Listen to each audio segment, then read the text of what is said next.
nous sommes 110 participants à cette conférence et nous vous souhaitons à toutes et à tous la bienvenue à cette conférence intitulée Le sport dans les quartiers populaires, quels enjeux pour la politique de la ville. C'est une conférence qui est proposée par le réseau des centres de ressources de la politique de la ville. Alors, peut-être que dans l'Assemblée, il n'y a pas de personnes forcément qui sont spécialisées, entre guillemets, ou qui connaissent la politique de la ville. Donc, je vais me permettre quelques petits rappels sur ce que sont les centres de ressources de la politique de la ville et du réseau que l'on représente aujourd'hui.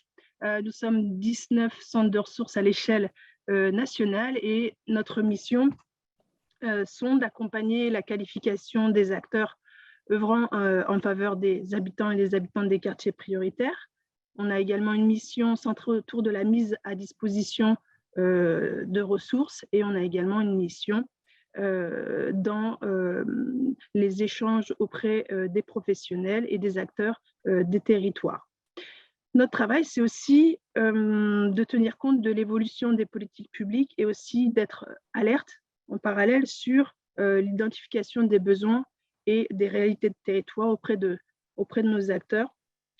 Et c'est dans ce cadre-là que plusieurs centres de ressources se sont associés. Labocité, Trajectoire Ressources, Réseau Ville et l'IREV. Et mes collègues auront l'occasion de se présenter juste après, Benjamin, Fabien, Frédéric, puisque du coup, on a impulsé un groupe de travail dédié aux questions sportives en lien avec les territoires de la politique de la ville, avec l'objectif d'alimenter, de partager et aussi de coporter les réflexions à l'échelle nationale. Alors, ce travail, il intervient dans le cadre d'une actualité assez dense, celle des contrats de ville, de leur évaluation, mais aussi la perspective des Jeux Olympiques, où voilà, on a une dynamique nationale, y compris en termes de politique publique, d'investissement, mais aussi dans un contexte de crise sanitaire où on sait que les questions liées à la pratique sportive ont aussi peut-être bouleversé les usages et peut-être la manière dont on peut penser la question de l'activité physique et du sport dans les quartiers pour demain. Donc, vous l'aurez compris, nous souhaitons questionner les enjeux de demain, les évolutions attendues souhaitables en matière d'action publique, mais ça suppose aussi qu'on fasse un pas de côté sur la prise en compte du sport dans nos quartiers ces dernières années. On aura la chance voilà, d'avoir le regard d'un chercheur sur ces questions, aussi d'avoir un pas de côté justement sur la priorisation des enjeux, sur ses fonctions, sur ses orientations, sur le rôle des pouvoirs publics, du tissu social, du mouvement sportif, sur l'état des collaborations et des alliances un peu dans cet écosystème sportif, entre guillemets, et aussi sur l'égal accès et l'égale distribution. Donc cette conférence, elle prend sens aujourd'hui parce que le lien entre territoire et inégalité s'exprime aussi lorsqu'on parle de pratiques physiques et de pratiques sportives. Donc aujourd'hui, voilà, on a besoin aussi de faire converger nos regards, nos expertises, nos expériences au service d'une approche plus égalitaire. Donc voilà, le réseau des centres de ressources de la politique de la ville qu'on représente aujourd'hui vous souhaite une bonne conférence et de bons échanges. Et je passe la parole à mon collègue Frédéric pour qu'il puisse vous présenter le déroulé de cet après-midi. Je suis le collègue d'Ingrid, mais sur une autre région, donc plutôt Grand Ouest, Bretagne, Pays de Loire. Et donc, je suis également ravi de vous accueillir, ravi aussi d'accueillir les collègues du Grand Ouest, en tout cas sur ce temps. Donc, nous sommes ensemble pour 2 heures avec 3 séquences bien définies pour justement appréhender les enjeux qu'indiquait Ingrid. Donc, nous aurons un premier temps plutôt de propos de cadrage avec Gilles Vieille-Marchizet. Ce temps sera ensuite complété avec un temps d'échange avec plutôt les agences nationales, en tout cas l'Agence nationale de la NCT, Et ensuite, et avec le ministère des Sports, pour justement croiser les réflexions autour de la place de la politique de la ville, du sport dans la politique de la ville, mais aussi questionner finalement la politique de droit commun en direction de ces territoires. On terminera notre séquence avec des regards plutôt de territoire, avec les expertises, des expériences, des présentations d'expériences de 3 centres de ressources pour vous donner à voir aussi ce qui se fait dans les territoires et comment ce sujet est abordé par les centres de ressources. J'ai oublié de vous indiquer qu'on aura une interview complémentaire avec Adil El Oued qui interviendra à la suite des échanges de l'ANCT et du ministère des Sports. Alors, je n'ai pas grand-chose à dire de plus, si ce n'est qu'à lancer les échanges, je propose peut-être à Benjamin de prendre la main parce qu'on a un petit quiz à vous proposer juste pour briser la glace et entamer cet après-midi. À très vite. Merci Benjamin. J'ai vu ma vie défiler. J'espère que ce n'est pas mauvais signe. Voilà. Donc, écoutez, merci pour cette sympathique invitation. J'ai pu effectivement refaire un petit peu le point sur cette question qui effectivement, ça a été dit, Benjamin, il y a eu un lapsus assez intéressant. Tu as dit le laboratoire sciences et sport social. C'est le sport et sciences sociales. Mais c'est assez juste finalement, puisque j'essaie de donner une forme de rigueur, une approche scientifique sur les pratiques d'éducation par le sport, comment en gros les sports, parce qu'après il ne faut pas quand même discuter, le sport c'est pas une entité si homogène que ça. On ne peut pas comparer d'ailleurs la MMA avec le MMA avec le volley, si vous voulez. D'ailleurs, je n'ai jamais pratiqué le MMA, un peu de karaté, mais j'ai surtout fait du volley, du tennis, et puis maintenant, du sport de nature. Je préfère aller me ressourcer dans les forêts ou dans l'eau. C'est là que je me sens le mieux. Donc voilà. Écoutez, ce que je vais faire avec vous, donc j'ai une vingtaine de minutes, hein, Benjamin, on est bien d'accord. Oui, ouais, c'est ça. C'est faire un peu une synthèse, un peu des apports de la recherche en sciences sociales et en France, mais aussi à l'international, hein, puisqu'à l'international, on n'emploie pas la question de la même manière, mais il y a tout un champ de recherche sur le sport for development qui est assez intéressant, même si c'est pas trop le sport dans les quartiers socialement désavantagés ou avec les populations socialement désavantagées qui est analysé. C'est surtout dans le processus migratoire hein, que les anglo-saxons analysent la question, mais il y a des parallèles qui peuvent être faits. Alors, si vous voulez, tout ce champ de recherche est actif depuis maintenant quasiment 25 ans, hein, en France, mais même à l'étranger. Donc, il y a plein de choses, c'est foisonnant, plein de choses ont été faites à différents niveaux d'ailleurs, des enquêtes de terrain beaucoup, en démarche qualitative, des ethnographies. Il y en a eu de multiples dans plein de quartiers en France, même à l'étranger, sur des dispositifs en Australie, en Hollande, au Canada. Beaucoup de choses ont été faites et je vais essayer de vous faire une synthèse. Alors, les questions que se posaient les chercheurs, c'est à un moment donné déjà comment le sport est apparu faire face dans le champ social, quoi, pour faire face à la question sociale, pour lutter contre les inégalités sociales. C'est une approche un peu socio-historique qui a été ou sociopolitique aussi qui a été envisagée. Après, les chercheurs se sont posés aussi la question des conditions de réussite. Qu'est-ce qu'il faut faire hein, donc dans une optique d'intervention sociale. Donc ça, il y a beaucoup de chercheurs qui… le postulat de départ, et je pense qu'il est assez juste, mais on peut le discuter, que c'est le sport en soi, où les sports en soi, en eux-mêmes, n'ont pas, on va dire, une fonction magique comme ça de répondre aux problématiques sociales, à la question sociale. Il s'agit de bien traiter l'activité physique et sportive. Ça, c'est quelque chose où, globalement, c'est un peu unanime dans la recherche dans le monde entier. Il faut aller bien au-delà du sport pour agir. Faire du sport en soi, ça ne suffit pas. Ça, c'est assez unanime comme résultat. Après, la grande question aujourd'hui, par rapport à des nouvelles problématiques que je poserai, la problématique de l'insertion professionnelle, de la radicalisation, de la santé des populations, tout ça amène à des chercheurs à travailler, mais c'est très complexe, sur les impacts réellement de l'activité physique sportive ou des activités physiques et sportives sur les populations. C'est très compliqué parce que derrière, c'est difficile d'isoler le sport par rapport à d'autres facteurs.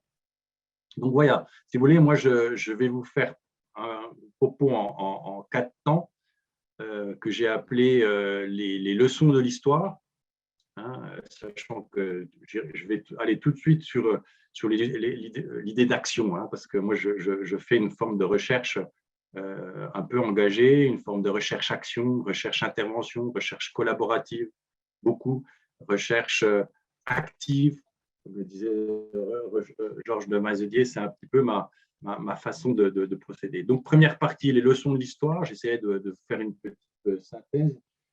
Deuxième partie, les conditions de réussite.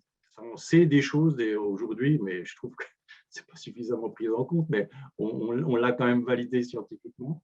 La troisième partie, c'est les sujets, les préoccupations actuelles, je pense. Et la quatrième partie, c'est agir, toujours agir. Voilà, j'essaierai de vous donner quelques pistes pour agir. Alors, les leçons de l'histoire.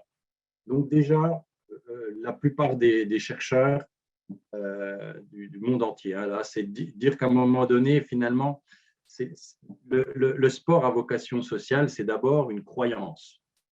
C'est une croyance qui est tellement forte que ça peut porter des fruits.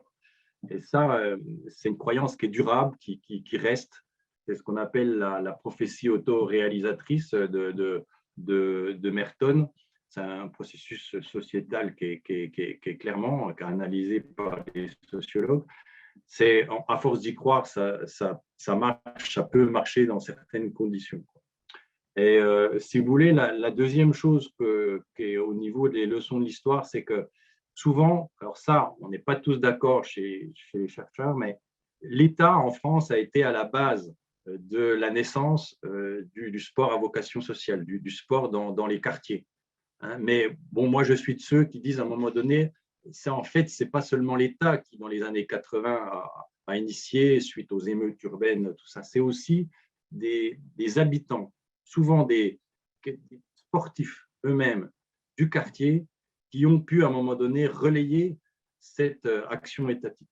Et c'est par la combinaison du haut et du bas dans les politiques publiques que ça puisse se mettre en place. Ça, c'est fondamental. Après, derrière, c'est des enjeux théoriques en sociologie de l'action publique.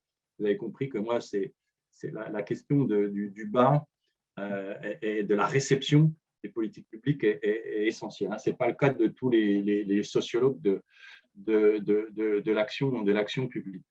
Après, les leçons de l'histoire. C'est que d'abord, l'État a voulu agir par l'équipement de proximité. Mais on sait aujourd'hui, dans toutes les évaluations qui sont faites, c'est que sans animer, sans travailler sur les usages et les usagers, on va droit dans le mur.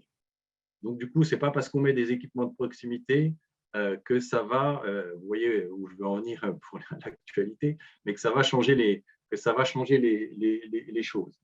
Deuxième façon d'agir pour l'État, c'est d'agir auprès des clubs, par les subventions publiques notamment. Mais ça, c'est pareil, tous les clubs ne sont pas capables de faire face à la question sociale. Ça a été montré. On a travaillé notamment avec la thèse de Benjamin. Donc, sur cette question-là, il y a certains clubs qui sont aptes, d'autres non. Hein, et il y a des conditions et on peut aujourd'hui, je reviendrai tout à l'heure, avoir un cahier des charges assez précis pour en quelque sorte voir les clubs avec qui on peut travailler, subventionner pour répondre à la question. Ensuite, donc, qu'est-ce qu'on sait d'autre? C'est que derrière, il faut des ressources humaines. Et ça a été une vraie force entre 2002 et 2006, donc sous le ministère Lamour. C'est derrière, par les emplois aidés. Alors, ça a été déjà les emplois jeunes, mais ce n'était pas fait pour ça à la base. Hein, c'était pour la jeunesse en règle générale, mais ça a eu des impacts sur le sport dans les quartiers. Donc, les emplois aidés qui doivent être mêlés à une formation spécifique. On ne devient pas éducateur socio-sportif par un coup de baguette magique. Ce n'est pas un éducateur sportif. Il faut à un moment donné qu'il y ait des formations complémentaires aux éducateurs sportifs pour faire face à la question sociale. Donc derrière, à un moment donné, il faut agir localement. On ne peut pas aujourd'hui, historiquement, alors comment agir localement? Ce n'est pas parce que derrière une décision étatique est lancée qu'il y aura des impacts dans les quartiers. Et même, je dirais que peut-être que le quartier n'est peut-être pas suffisamment le bon territoire d'action. Peut-être qu'il faut aller sur l'îlot pour travailler donc, de façon plus efficace. Ensuite, il y a quelque chose, les leçons de l'histoire, c'est qu'attention, ça c'est tout le travail qui est très, très intéressant de Karine Guérandel, c'est de dire attention, donc, on peut agir en excluant, et donc du coup, notamment les femmes. Donc ça a été un gros problème du sport dans la politique de la ville, c'est qu'on agit pour les plus favorisés souvent, et on agit au détriment des femmes. Donc il y a une vraie question sur la reproduction des stéréotypes de genre dans les dispositifs sociaux sportifs, sur des détails, mais je crois que cette question du genre est vraiment éminemment fondamentale. Donc voilà, si vous voulez, très rapidement, les leçons de l'histoire. Après, bien sûr, je ne peux pas rentrer dans le détail, vous donner toutes mes sources, mais voilà, donner tous les noms de collègues qui ont aussi travaillé, parce que je ne suis pas le seul à avoir travaillé en France, mais à l'étranger sur ces questions-là. Alors, la deuxième chose, c'est les conditions de réussite. Aujourd'hui, comme je vous l'ai dit, donc les sports, les pratiques sportives peuvent faire face à la question sociale, c'est-à-dire favoriser des parcours de réussite de jeunes et de moins jeunes. Et il faudra se poser aussi la question de l'âge des garçons et des filles. Donc ça, c'est important aussi de mettre en avant. Donc on sait qu'il y a à un moment donné des conditions à réunir. Déjà, à un moment donné, le sport compétitif en soi, si vous voulez, il exclut, il sélectionne. Donc, à un moment donné, il faut peut-être avoir une approche, on va dire, élargie du sport, plutôt ludique du sport, avec des modalités qui n'excluent pas. Donc, il faut se mettre à distance de cette idéologie sportive pour finalement favoriser une approche plus ludo-sportive, en quelque sorte. Ça, on le sait, il faut faire très attention à la compétition, même si la compétition, elle peut être intéressante dans certains cas. Hein, s'il ne s'agit pas, dans mon propos, de mettre au banc la compétition, mais attention donc à cette compétition qui peut exclure. Alors, après, la compétition, elle peut servir certains qui sont assez structurés, qui ont une famille qui suit derrière pour pouvoir réussir. Dans le football, on l'utilise assez, ces figures de réussite dans le football, dans les sports de combat, mais dans les sports en règle générale, dans l'athlétisme aussi, on utilise beaucoup ces figures. Mais donc, du coup, quand même, pour la masse, faire attention à cet outil qu'il faut utiliser, le sport, avec parcimonie. Ensuite, on sait aussi derrière qu'il faut non pas agir exclusivement dans le sport social, le sport à vocation sociale, sur le sportif. Il faut agir sur la personne. Donc, il faut prendre en compte l'entourage, les différents moments de la vie du jeune, des jeunes en règle générale, ou des plus anciens. Donc, il ne faut pas se satisfaire d'une action purement sportive, mais travailler sur une action socio-sportive. Ça, c'est très, très important. Et c'est un résultat de recherche qui est relativement admis par rapport à cela. Donc, il faut, à un moment donné, également s'appuyer sur un certain nombre d'acteurs. Donc, Benjamin avait parlé de tandem d'acteurs, des gens qui sont capables on va dire, de connaître à la fois le sport, mais un autre secteur. On ne peut pas aujourd'hui agir dans les quartiers populaires en ne connaissant que le sport. Il faut connaître le sport, être un manager d'un côté, être un prof de secondaire de l'autre côté, être éducateur spécialisé, etc. C'est ce genre de profils qui peuvent réussir. Un éducateur sportif lambda, entraîneur sportif, c'est compliqué. Après, sauf s'il y a une formation derrière, sauf s'il y a des alliances qui sont nouées avec des travailleurs sociaux, des intervenants sociaux, etc. Ça, on le sait. Donc, moi, j'ai parlé d'acteurs de l'entre-deux. Ça, c'est quand même assez important et on sait que ça peut réussir. Derrière, il y a la logique des réseaux. On a parlé avec Benjamin de réseaux socio-techniques. Aujourd'hui, je parle plutôt d'alliances socio-éducatives.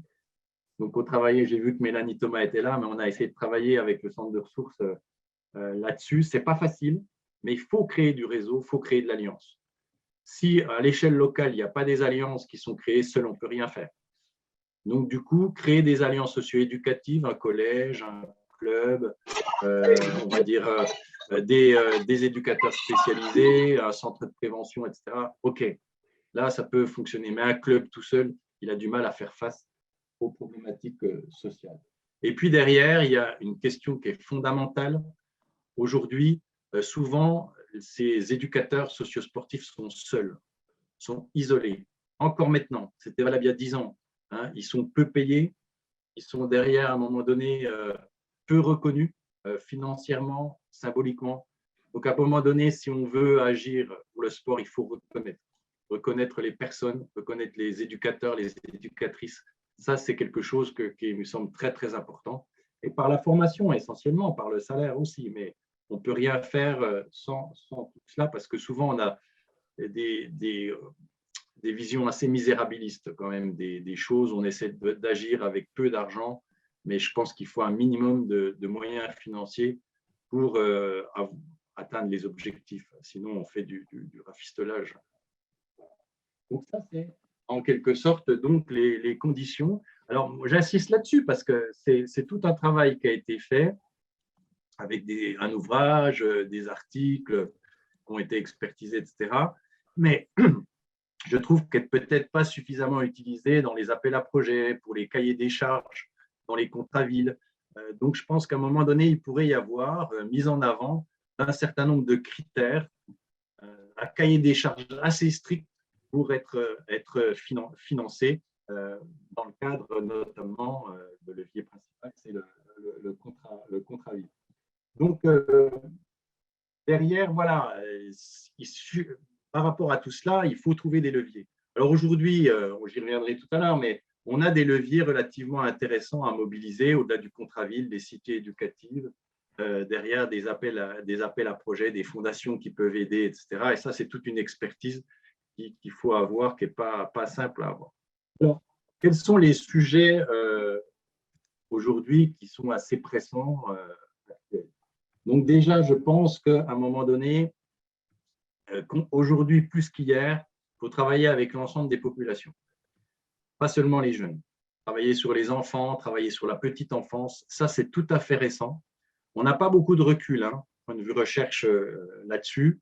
Sur l'enfance, on commence à avoir des éléments. Nous, on a travaillé sur l'apprentissage du vélo, par exemple. J'ai des collègues qui travaillent sur l'apprentissage de la natation, voilà, dans les quartiers.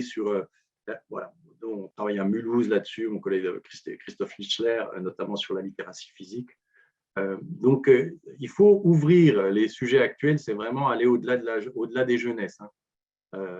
donc tous les âges de la vie, agir par le sport tous les âges de la vie, ce qui n'est pas facile, parce que derrière, dans les quartiers populaires, la représentation, c'est le sport, c'est pour les jeunes.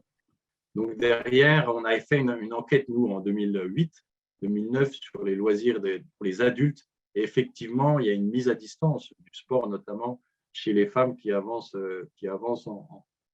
en âge. On a d'autres sujets cruciaux, c'est la santé. Aujourd'hui, la question de la santé en période post-Covid, on a fait un rapport avec le Haut Conseil en santé publique il n'y a pas très longtemps, avec la problématique qui est centrale des inégalités sociales. La littérature internationale, elle est très claire là-dessus. Ça a beaucoup plus touché dans les quartiers, dans les populations socialement désavantagées qu'ailleurs, hein, cette crise. Donc, avec une sédentarité, une inactivité physique qui est un peu différent, qui est criante dans les quartiers populaires. Donc là, il faut agir, il faut monter des protocoles pour évaluer tout ça, il faut expérimenter, ça devient pressant, vraiment, point de vue santé globale, hein, pas seulement prévention de la maladie, mais point de vue santé globale, point de vue avec une logique beaucoup plus promotion de la santé. Je pense, en étant aujourd'hui au Conseil de la santé publique, pouvoir agir pour donner un élan par rapport à cette question de la santé et de la pratique physique dans les quartiers populaires aux différents âges de la vie. Ça, c'est très, très important, notamment pour les publics féminins.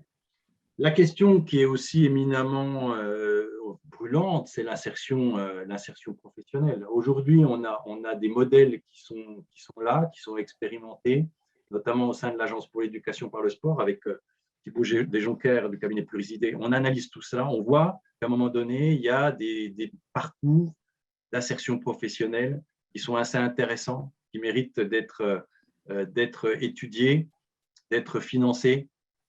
Donc ça, c'est très, très important d'axer finalement l'insertion professionnelle par le sport, passer en quelque sorte du club sportif à l'emploi durable via tout un sas, toute une démarche qui me semble assez importante à analyser.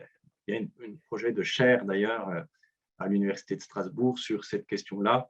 Et à l'automne, normalement, il devrait y avoir un lancement sur cette question. Alors, il y a la question aussi qui arrive, qui est un sujet assez, on va dire, problématique, c'est là, qui est à débattre, hein, c'est la radicalisation. Alors, sur ce sujet-là, il y a plusieurs travaux de recherche qui sont menés, il y a beaucoup de choses qui sont dites, les études sont en cours, mais je pense qu'on ne peut pas relier les carrières de djihadistes à des carrières sportives. C'est surtout, on les relie aujourd'hui dans la littérature scientifique, des carrières délinquantes avec des carrières de radicalisation. Dire aujourd'hui, que ce soit les études en Hauts-de-France ou en Alsace, que je connais assez bien, la radicalisation, c'est tout à fait à la marge des clubs sportifs. Sauf que si on fait la focale dessus, si on va mettre les caméras à un endroit donné, on peut effectivement voir des salles de prière dans les vestiaires, mais c'est très, très rare. Il y a une thèse aujourd'hui qui est menée avec des clubs qui ont toutes les caractéristiques pour avoir des jeunes radicalisés, mais on voit que les jeunes y passent à un moment donné dans leur carrière délinquante. Mais on ne peut pas relier, même si derrière, après, le ministère de l'Intérieur, le ministère des Sports demande à ce qu'il y ait de la prévention de la radicalisation, ce qui, franchement, mérite d'être discuté dans les formations sportives, parce qu'aujourd'hui, très peu d'études scientifiques montrent qu'à un moment donné, il y a un lien entre sport et radicalisation. Dernier point, quatrième point, si vous voulez, comment agir et toujours agir. Bon, j'ai appelé cette quatrième parce que derrière, j'ai l'impression depuis une quinzaine d'années de beaucoup me répéter. Certains diront que je radote, peut-être avec l'âge, mais je crois qu'il faut toujours avoir cette idée de remettre l'œuvre en marche. C'est aujourd'hui la condition humaine, on est toujours là, on est tous comme ça, essayer comme si Sisyphe reprendre, voilà. On remonte, on redescend, etc. J'ai toujours l'impression de faire. Mais il faut toujours agir. Alors, agir comment? Déjà, ça a été dit, la problématique des équipements sportifs, elle est très, très importante aujourd'hui. Et moi, je pense qu'à un moment donné, il y a effectivement des équipements sportifs qui sont désuets. Et aujourd'hui, dans les quartiers prioritaires de la ville, je pense que dans la rénovation urbaine, il devrait y avoir un pourcentage pour rénover, construire des équipements sportifs. Ça devrait être dans la loi, dans tout contrat ville, dans toute rénovation, il pourrait y avoir 2-3% attribués dans les rénovations urbaines aux équipements sportifs et pourquoi pas aussi aux équipements culturels. Moi, ça, c'est une proposition qui me tient à cœur parce que derrière, on a un vrai déficit. Ça a été montré tout à l'heure, moitié moins d'équipements sportifs, beaucoup plus d'ailleurs dans les grandes agglomérations que les petites agglomérations. Il y a des petites agglomérations qui peuvent aussi être plus fournies en équipements sportifs dans les QPV. Il faut le savoir aussi. C'est très varié. On a fait des études en Franche-Comté là-dessus. On a pu voir qu'il y avait une différence entre petits QPV et grands QPV. Ça, c'est très, très important à mettre en place. Le deuxième chantier, c'est la place des femmes. Je pense que la place des femmes, il faut agir là-dessus, encore agir. Pourquoi? C'est par rapport à la pratique sportive, au rééquilibrage, mais parce qu'aujourd'hui, en matière d'activité physique, les mères, les aînés, nous, c'est ce qu'on a montré dans nos travaux de recherche, sont des relais éducatifs fondamentaux, notamment sur la question du sport santé. Si on ne travaille pas avec les mères, si on ne travaille pas avec les aînés, donc c'est un vrai problème de transmission des messages. Cibler les mères. Alors, on essaie de cibler les enfants pour cibler les mères, c'est un peu ça, mais moi, je propose de cibler les femmes, les mères, pour faire en sorte que les familles pratiquent davantage l'activité physique. Donc, derrière, à un moment donné aussi, troisième proposition, troisième chantier, je pense qu'il faut ouvrir les activités. C'est-à-dire qu'à un moment donné, on fait beaucoup des activités physiques, football, sport de combat, mais je pense qu'à un moment donné, point de vue ouverture culturelle, c'est important d'aller travailler avec des sports un peu plus innovants. On a aujourd'hui les sports urbains, le parcours, le street workout, pourquoi pas travailler le MMA, ça a été dit tout à l'heure, mais à un moment donné, il faut vraiment varier les activités physiques et sportives, aller sur les arts beaucoup, notamment si on veut toucher les populations d'un certain âge, partir des représentations des personnes, la danse, l'expression corporelle. Donc ça, c'est des choses qui sont donc déjà un peu pratiquées, notamment par les jeunes femmes, mais aussi par les hommes. Donc on peut travailler, mais pas seulement sur du hip-hop, mais sur d'autres pratiques corporelles expressives. Donc voilà. Après, je pense qu'il y a des leviers comme les cités éducatives. On ne peut rien faire sans l'école. Donc c'est ma quatrième proposition, c'est qu'à un moment donné, il y ait des cités éducatives sportives. C'est-à-dire qu'on en a déjà parlé avant en Seine-Saint-Denis pour qu'il y ait des vrais projets sportifs dans ces cités éducatives. Donc c'est issu les cités éducatives du plan banlieue. Moi j'étais rapporteur sur le groupe sport, mais on avait fait des propositions par rapport à tout cela, agir donc avec ces leviers des cités éducatives. Cinquième proposition, il faut créer des alliances locales. Donc tout doit passer par là. C'est-à-dire qu'à un moment donné, à l'échelle d'un îlot, trouver des personnes qui peuvent travailler ensemble, un prof de collège, un éducateur sportif, j'ai vu qu'il y avait pourquoi pas soutenus par le délégué du préfet, pourquoi pas soutenus par un centre de ressources de la politique de la ville. Il faut créer des alliances socio-éducatives pour agir. Ça, c'est fondamental, mais agir pas seulement au niveau quartier, agir au niveau îlot. Alors ça, c'est compliqué parce que la politique de la ville, c'est surtout une action intercommunale, mais il pourrait y avoir dans les villes, travailler à un moment donné sur des quartiers, sur des îlots pour créer des projets à destination, je leur dis, de différentes catégories de population, pas seulement les jeunes, travailler peut-être sur les familles, travailler pas seulement sur les jeunes garçons, mais avec des jeunes filles, travailler aussi peut-être avec les anciens, les anciennes, pour agir dans une perspective aujourd'hui plutôt de santé globale. La question de l'insertion professionnelle, parce qu'aujourd'hui, on ne peut pas faire face à la question sociale sans parler de l'emploi. L'emploi qui est structurant pour des parcours de vie, on va dire, réussis. Faire en sorte que les jeunes très, très éloignés de l'emploi puissent, grâce au sport, revenir à une voie assez positive dans la question. Donc voilà, si vous voulez, mes 4 points, les leçons d'histoire, je vous en ai parlé. Derrière les conditions de réussite, par rapport à un éventuel cahier des charges beaucoup plus strict vis-à-vis des acteurs sportifs ou socio-sportifs. Je pense que ça, c'est très, très important, au-delà des appels à projets. Troisième chose, donc, à un moment donné, travailler sur des nouveaux objets, des nouvelles populations plus élargies, des nouveaux objets, notamment la santé globale, la promotion de la santé. Je pense que ça, c'est quand même très, très, très important. Et Merci. puis, quelques propositions pour finir. Je vous soumets à la discussion. Et je vous remercie de votre attention. Et avec certains d'entre vous aussi, c'est que je pense qu'à un moment donné, c'est aussi par une alliance de la recherche et de l'action, des acteurs opérationnels, des acteurs académiques, qu'on pourra évaluer, parce que derrière, le sujet est complexe. Le sport en soi ne peut pas faire grand-chose. Il faut qu'il y ait vraiment des experts qui s'en saisissent, des gens bien formés, à l'université, mais dans les formations sportives, dans les formations… Merci Gilles, je vais devoir vous couper, je suis navré, mais on va pouvoir peut-être aborder tous ces sujets avec l'ANCT et le ministère des Sports, justement, pour pouvoir resituer la place du sport dans la politique de la ville et interroger la place des politiques publiques plutôt du sport via le ministère des Sports en lien avec les quartiers. Donc tout ça, je pense que ça nous donne beaucoup, beaucoup, beaucoup de matière pour la suite des échanges et on reprend un temps d'échange plus global tout à l'heure pour approfondir tout ça.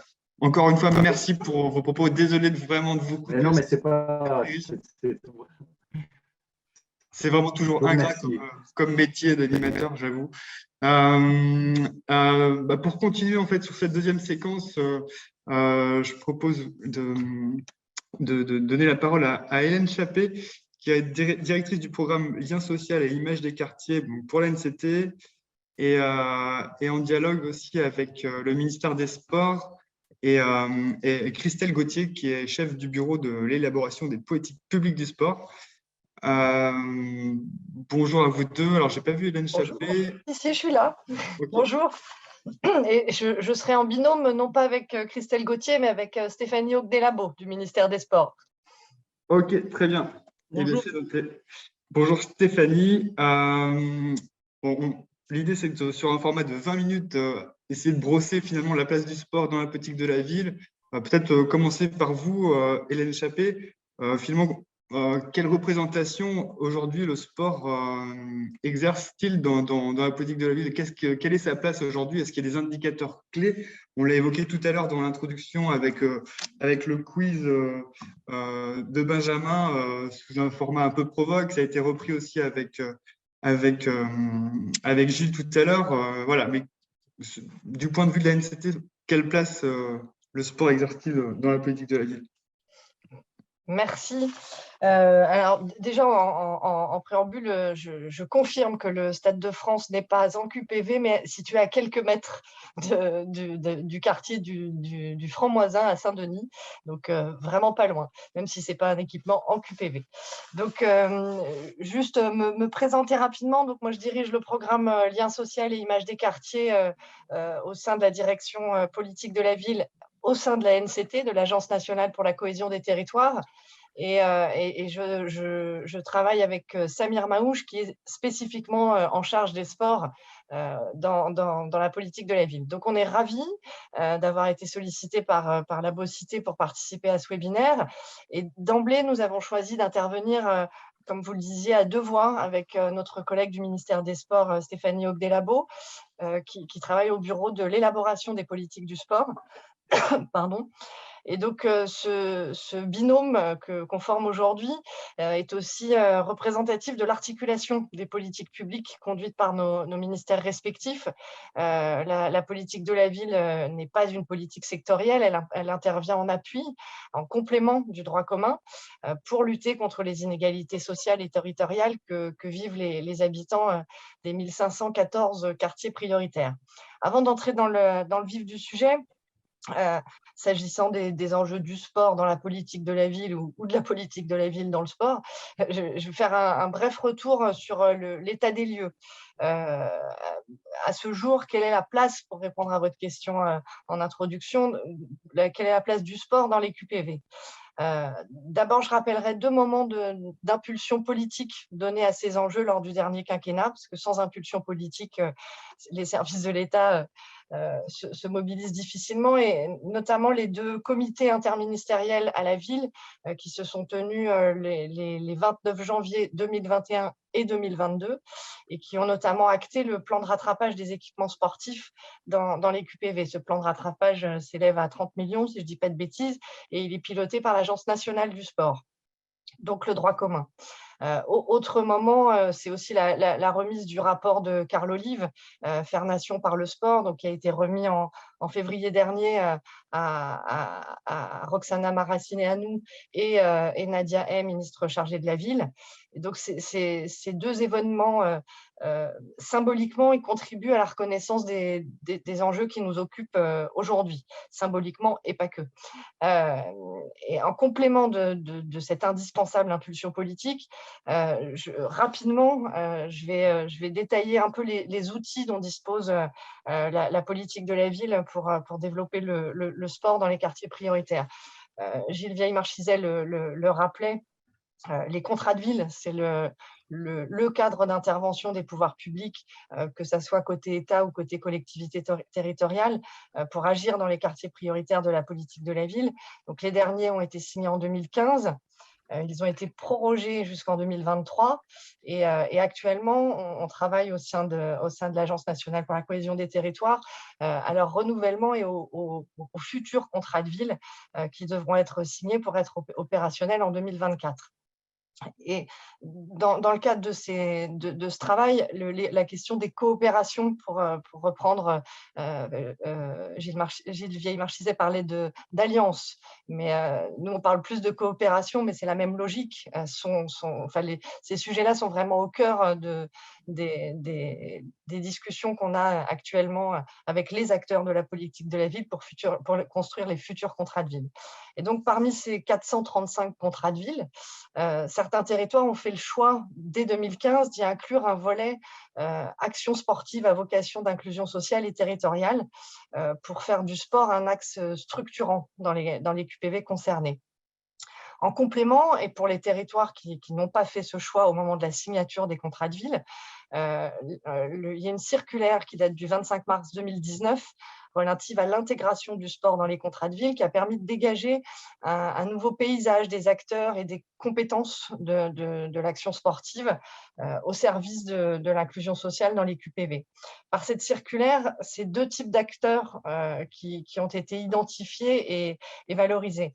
D'abord, les associations socio-sportives non affiliées auprès de fédérations sportives agréées par l'État ou bien délégataires de l'État, et les clubs ou les fédérations agréées ou délégataires de l'État qui développent une action socio-sportive structurée. Les actions visées par ces 2 types d'acteurs doivent se distinguer d'une activité sportive, je dirais classique ou à vocation récréative ou compétitive, en ce qu'elles doivent comporter, enfin en ce qu'elles comportent, puisqu'elles existent, ces actions, une finalité supplémentaire qui est partie intégrante du projet. Et donc, ces 3 types d'initiatives qui étaient visées par la circulaire de 2019, c'est notamment l'activité sportive révélatrice de talent, celle qui consiste à s'appuyer sur la pratique sportive pour repérer et valoriser des savoir-être et des savoir-faire qui sont mobilisables pour l'émancipation en général et en particulier pour l'accès à la formation et à l'emploi. Ensuite, l'activité sportive porteuse de valeurs, qui fait du sport un support pour promouvoir et surtout partager des principes tels que l'égalité, la citoyenneté, mais également la promotion de la santé dès le plus jeune âge. Et le dernier axe, c'est l'activité sportive comme projet de territoire. L'idée que le sport ne soit pas une thématique accessoire, au contraire, qu'il peut même être un axe, un enjeu structurant d'un projet de territoire qui se décline dans toutes ses dimensions, l'école, l'insertion, le lien social et autres. Donc, ces différents outils, la mise en œuvre de ces différents outils a conduit à l'augmentation assez significative des crédits de la politique de la ville qui sont mobilisés pour développer des actions sportives à vocation d'inclusion sociale et territoriale. Pour vous donner un ordre d'idée, mais je vais essayer de ne pas me perdre dans les chiffres, les crédits d'intervention de la politique de la ville dans le champ du sport sont passés de 12,7 millions en 2017 à 40,5 millions en 2021, ce qui constitue une augmentation exponentielle. Le nombre d'actions, si on parle d'actions et non pas de masse financière, a cru de 62%. La politique de la ville connaît rarement ce genre d'évolution par thématique. Et donc, cette croissance, elle s'inscrit aussi dans le cadre de la dynamique de quartier d'été qui a été impulsée en 2020 pour répondre à l'impact de la crise sanitaire et des premiers confinements sur les habitants des QPV en proposant de renforcer les actions à destination notamment des jeunes juste en sortie de confinement. Pour terminer, s'agissant des outils à la disposition des acteurs locaux, les contrats de ville, constituent pas le seul outil disponible et surtout, ils doivent s'articuler avec le droit commun qui se matérialise notamment par les projets sportifs locaux, les PSL, qui sont l'outil de pilotage du sport sur un territoire.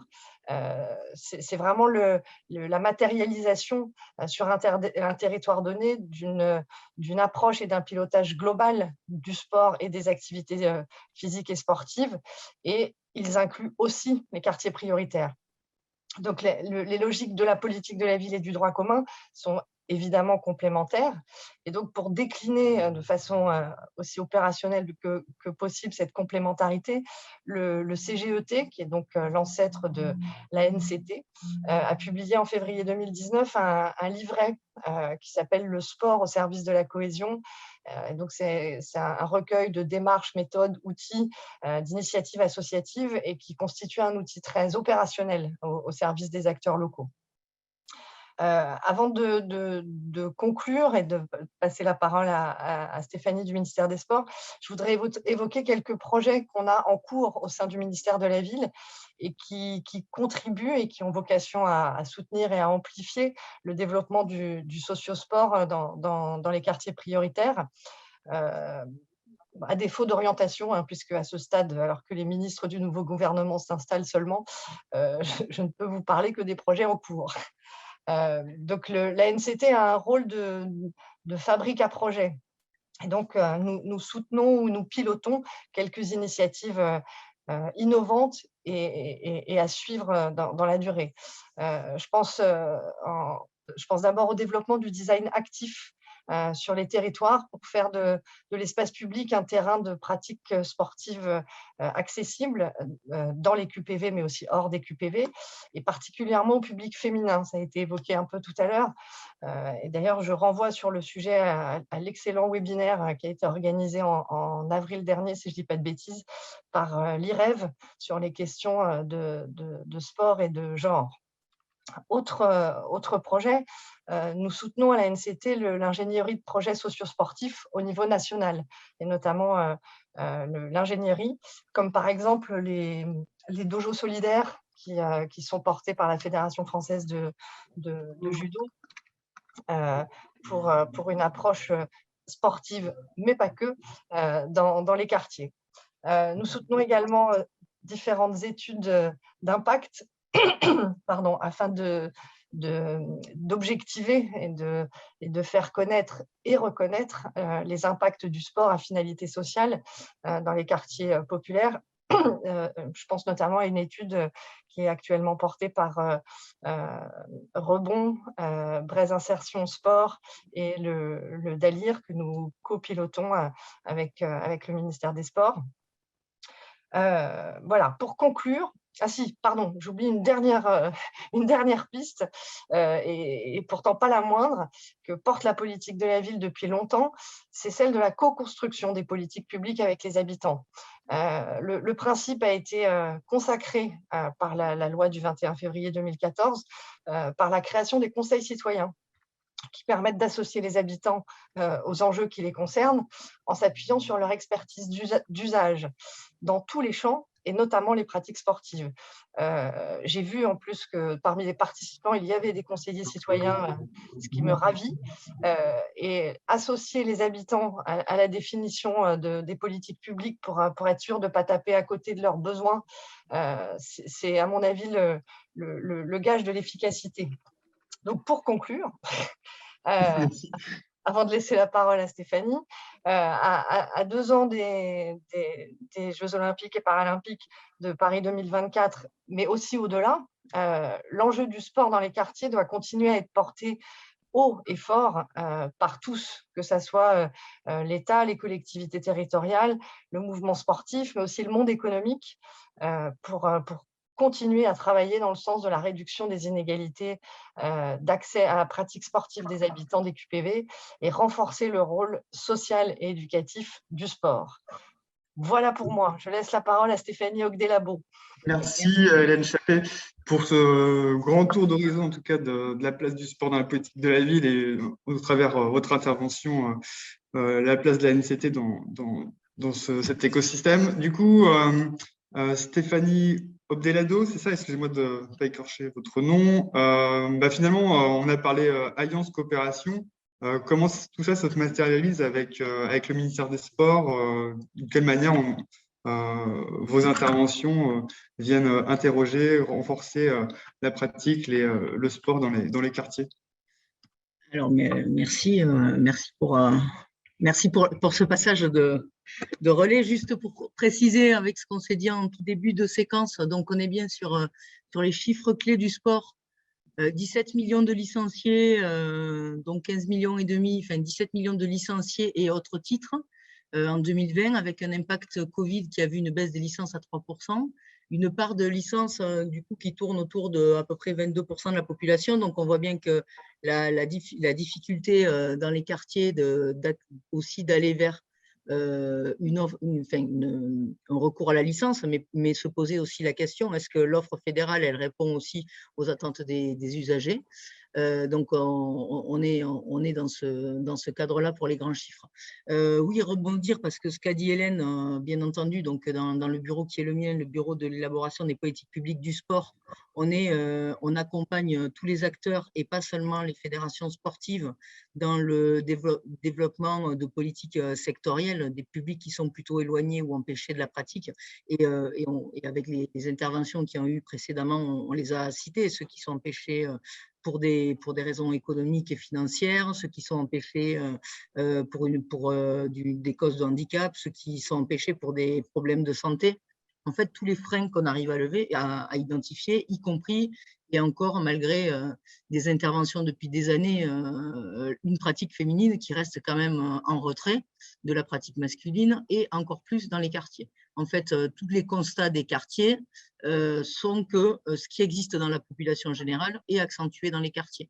Donc, à ce titre, le ministère des Sports et son opérateur, l'Agence nationale du sport, puisque les crédits sont plutôt à l'agence maintenant, mais il apporte plusieurs types de réponses.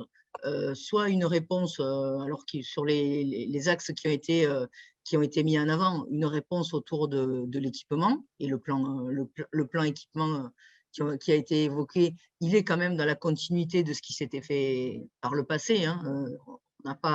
C'est pas juste 2021 et l'annonce du président qui a fait que on est allé sur les équipements de proximité.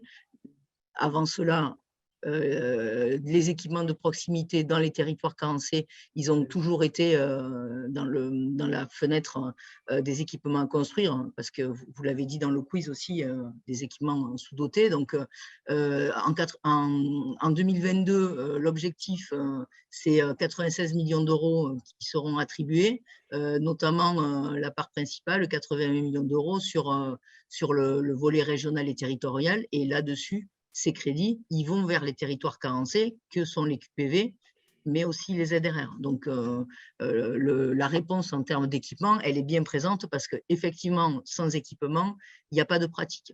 La deuxième chose qui a été évoquée, c'est aussi, on a des équipements, mais si on veut qu'ils vivent, il faut y mettre de l'encadrement. Donc, le soutien à l'encadrement est maintenu. Donc, l'ANS avait aussi un plan sur l'emploi. Et on peut noter aussi le dispositif Sésame. Donc, il y a un dispositif qui s'articule très bien avec les autres dispositifs de droit commun que peuvent être l'alternance, les contrats aidés, enfin, tout ce qui existe dans la palette, y compris, même si ce n'est pas de l'emploi, le service civique qui est un premier pas en direction de l'emploi. En 2021, on a un objectif de 6 000 jeunes pour bénéficier d'un accompagnement via Sésame. C'était 3 000 en 2021, 3 000 en 2022. On est à 3 200, presque 3 300 jeunes en 2021. Là, on est autour des 800 jeunes, sachant que c'est à la rentrée que les contrats aussi se font. Et on a un taux de recours dans les QPV qui est de 37%. Donc, ce dispositif, il a l'avantage maintenant aussi de venir renforcer, de bien s'articuler avec le contrat d'engagement jeune qu'on appelait avant la garantie jeune, qui permet pour des jeunes vraiment éloignés des questions d'insertion et de scolarisation, de pouvoir rentrer dans le dispositif en commençant à percevoir une première indemnisation. Donc, ce dispositif, il est pour les 16-25 ans en population classique. On va jusqu'à 30 ans pour les personnes en situation de handicap ou dans les Outre-mer. Et on note quand même qu'il y a un taux de bénéficiaires chez les 16-18 ans qui est de 30%. Donc, ça relie avec toutes les questions qu'on a autour des décrocheurs et des arrêts de scolarité. Donc, une réponse aussi tournée sur l'emploi général, l'emploi dans les quartiers. Vous avez parlé des relais, cette idée aussi qu'il faut accompagner vraiment faire du lien entre les usagers, les dispositifs, faire connaître les dispositifs. Après, on a aussi une offre qui se fait en direction de l'usager lui-même. Hein. Cette année, le dispositif Passeport a été mis en place sur un public qui est les bénéficiaires de l'ARS, les jeunes les 16-18 bénéficiaires de l'ARS, les 6-18, les 6-20 ans qui ont l'allocation enfant handicapé et les 16-30 ans qui bénéficient de l'allocation adulte handicapé. En 2021, ce dispositif, il a concerné 1 035 000 jeunes, à peu près 52 000 structures.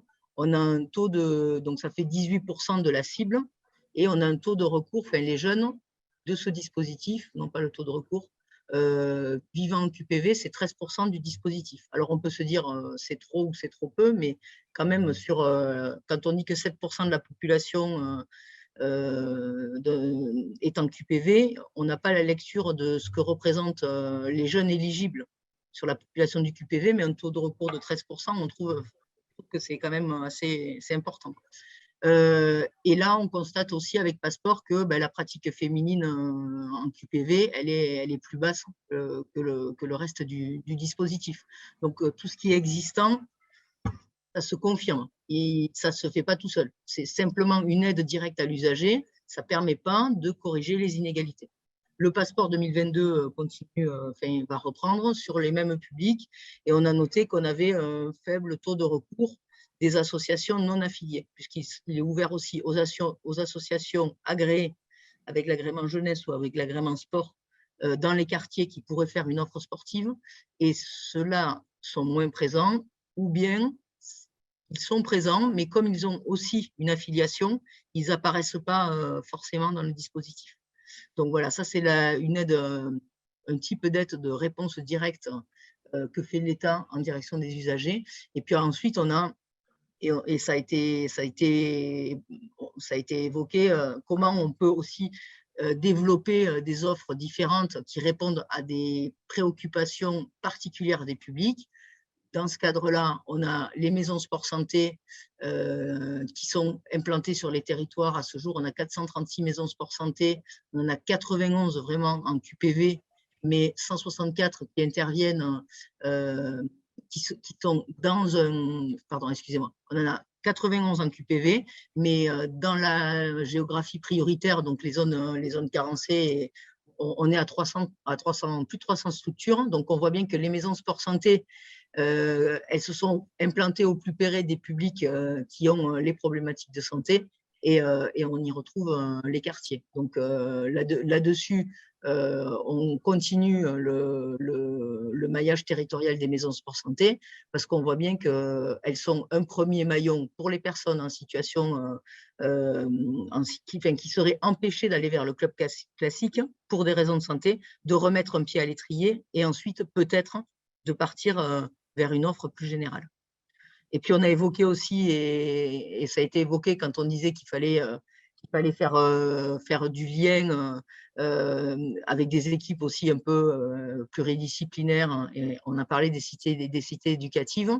Effectivement, sur l'ensemble des cités éducatives, à ce jour, on a 20 cités éducatives qui sont dans le pilotage du groupe sport. Donc, c'est l'UFOLEP qui est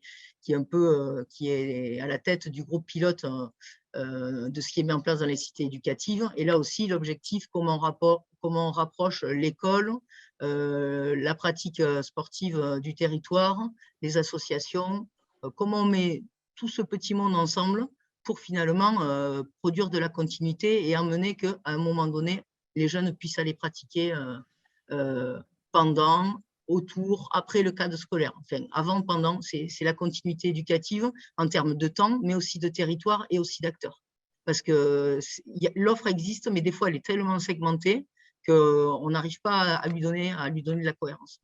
Donc, globalement, c'était les politiques sur lesquelles le ministère intervient, parce qu'effectivement, on voit bien qu'on sait dans la description qui a été faite de comment le ministère des Sports s'est mis à faire ses plans d'intervention et ses plans de subvention, on voit bien que c'est une prise en compte aussi à une analyse de l'existant, de ce qui manque et des besoins des uns et des autres. Et à l'heure actuelle, on est quand même plutôt sur une offre on est sur une réponse à une offre à une politique d'offre, et il va falloir qu'on passe vraiment, et encore plus, la politique de la ville l'a fait quand on évoque les conseils citoyens, on n'est pas dans la culture de la tradition d'une réponse à une demande d'un public et d'un groupe d'utilisateurs.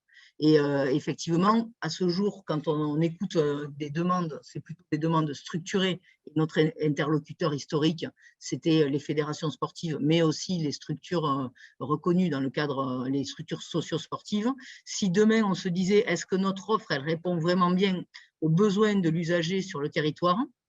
À ce jour, on en est encore un petit peu loin. Sur le passeport, typiquement, on a mis en place un groupe, on l'appelle groupe miroir. On est allé récupérer des usagers, un peu les usagers mécontents du passeport 2021 qui avait mobilisé l'assistance. Et en fait, on les a interrogés. Alors, on n'est pas allé encore aussi loin que de leur dire qu'est-ce qui répondrait à votre demande, parce qu'on avait des contraintes. Mais en tout cas, on les a interrogés sur les outils qu'on produisait, les courriers qui vont partir, est-ce qu'ils répondent bien? Est-ce que vous, en tant qu'usager, ça vous parle? Parce que nous, en tant qu'administration, forcément, ça nous parle. Mais si on est sur des publics très éloignés, peut-être que simplifier nos communications, c'est aussi un moyen d'aller chercher les utilisateurs. Voilà, à gros traits, je pense qu'on se complète avec Hélène sur ce qu'on a pu dire. Mais oui, forcément, le ministère des Sports, il a une préoccupation, c'est le ministère des Sports, et ça pourrait être le ministère des pratiquants et des sportifs. C'est pas un ministère des fédérations. En tout cas, on est dans l'évolution du ministère, c'est mieux prendre en compte l'usager et donc les politiques sectorielles ou les politiques par public qu'on peut porter dans le bureau. En tout cas, elles veulent être une réponse à ça.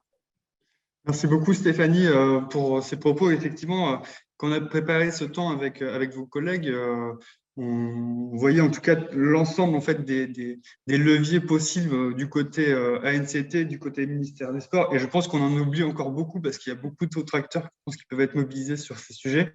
Et un des éléments qu'on pointait, c'était l'enjeu de visibilité de toutes ces mesures, de tous ces leviers à l'échelle des territoires. Et l'enjeu de maillage aussi, plus infra, peut-être aussi au niveau régional via les centres de ressources, etc. Donc, effectivement, c'est une galaxie, je pense qu'il faut qu'on arrive à appréhender. Ouais. Pour compléter, on le fait dans le cadre du passeport, mais ça va être, on va l'étendre de manière plus large.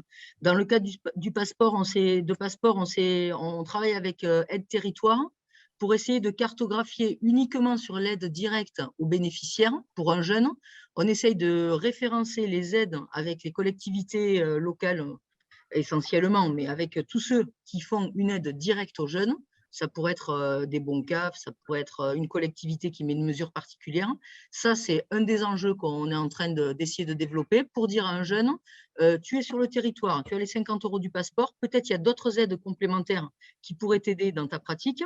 Donc après, il y a un enjeu aussi de recenser les subventions et l'ANS, par exemple, a mis ses subventions en ligne, mais de pouvoir dire, en plus du passeport typiquement, qu'est-ce qui existe sur ton territoire pour t'aider à lever un des freins qui pourrait être un frein financier, même si on sait que le frein financier, il est souvent mis en avant, mais ce n'est pas le frein déterminant.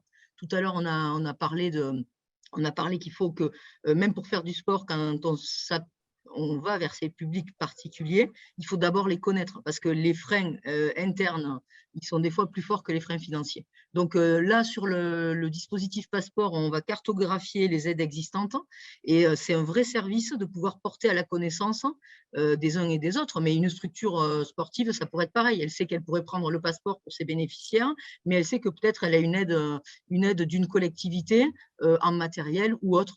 Et l'enjeu de donner de la visibilité sur les aides, on pense que c'est une manière aussi de concourir à fluidifier les dispositifs parce qu'on amène de la visibilité sur les ressources existantes. Merci beaucoup Stéphanie.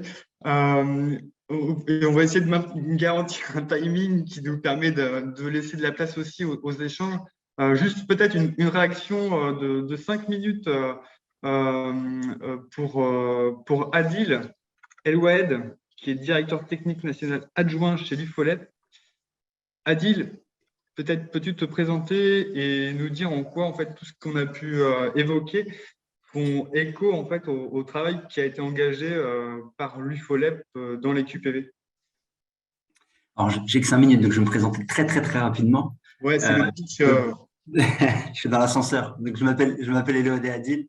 Je suis directeur adjoint à l'UFOLEP. On est une fédération sportive affinitaire et multisport. Tout ce qui a été dit de l'intervention de Gilles Veil-Marchizet jusqu'aux collègues de la NCT et du ministère des Sports, il fait énormément sens, mais il fait sens notamment et également parce que notre démarche de structuration du sociosport, parce qu'on a travaillé à structurer le sociosport au sein de notre fédération, elle a été fortement accompagnée par la NCT et le ministère des Sports. Donc, ce travail de structuration, il relève également d'une volonté, parce qu'effectivement, à la base, le sociosport relevait plus en tout cas de l'incantation, que d'une démarche très structurée. En tout cas, c'est ce que nous, on a essayé de faire en interne. Ça repose également sur notre vision. Je pense qu'il y a différentes manières de le structurer également. Et donc, pour rentrer directement dans le détail, je vais donner quelques axes clés et puis d'essayer d'être le plus concret possible. En gros, donc nous, le sociosport, on l'a structuré autour de 3 axes. Je vais les dire rapidement parce que c'est revenu depuis tout à l'heure, donc je ne vais pas trop rentrer dans le détail sur chacun des axes, mais normalement, ça va parler. Le premier axe, c'est la réduction des inégalités d'accès à la pratique sportive. Et c'est normalement cet axe-là qui peut permettre des passerelles les plus naturelles avec ce qu'on appelle une offre de pratique sportive dite traditionnelle. Il y a la question de l'éducation par le sport et la question de l'insertion sociale et professionnelle dans et par le sport. Et en fait, ce qu'on a fait comme travail, ce qu'on a réalisé comme travail au sein de la fédération, c'est que pour chacun de ces axes, on a déterminé des profils en termes de moyens humains type, on a déterminé des volumes moyens de personnes à toucher pour qu'on soit en fait sur des critères de réussite en fait qu'on a déterminés. Et on a déterminé également des compétences attendues parce qu'en fonction de l'axe où on est, eh ben, c'est pas le même type de projet qui va être mené, voire même c'est pas le même type d'acteur qu'on va mobiliser. C'est-à-dire que développer un projet de réduction des inégalités d'accès à la pratique sportive et développer un projet d'insertion sociale et professionnelle, c'est pas du tout la même chose. C'est pas du tout les mêmes compétences, c'est pas du tout le même nombre de personnes touchées, etc., etc. On a développé une pédagogie également qui est spécifique, que nous on appelle socio-sportive et qui est déclinée au sein de l'UFOLEP, notamment au regard de notre histoire. Je vais le dire très rapidement et en essayant d'adopter des messages clés parce que ça aide. Et puis pour le reste, on propose des formations.